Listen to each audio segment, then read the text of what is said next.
Welcome to our channel. Today we how to build healthy habits with Fitbit beginner guide step by step clearly. To start building healthy habits with your Fitbit, first, download the Fitbit app on your smartphone.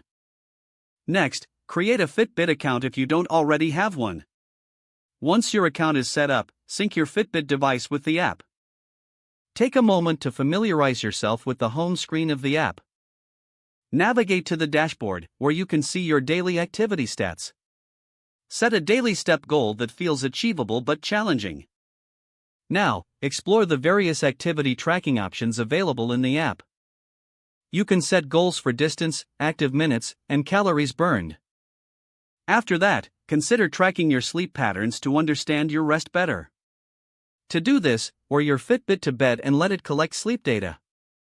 Once you have your sleep data, check the sleep insights in the app. This can help you identify patterns and areas to improve your sleep routine. Next, use the app to log your food and water intake. This will provide a clearer picture of your nutrition habits. With this information, you can begin setting dietary goals that align with your health objectives. To stay motivated, join Fitbit challenges with friends or family. This creates a friendly competition that can boost your commitment.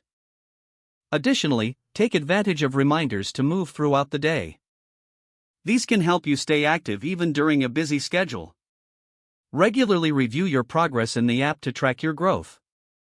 Celebrate your achievements, no matter how small they may seem. Lastly, be patient with yourself as you build these habits. Consistency is key, and over time, your efforts will lead to lasting change.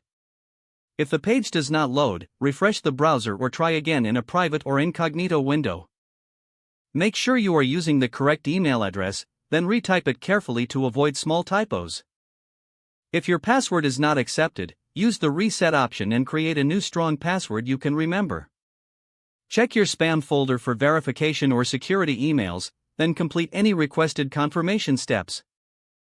Enable two-factor authentication if available to improve account security and reduce unauthorized access risk. Don't forget to like this video and subscribe to our channel for more step-by-step tech guides.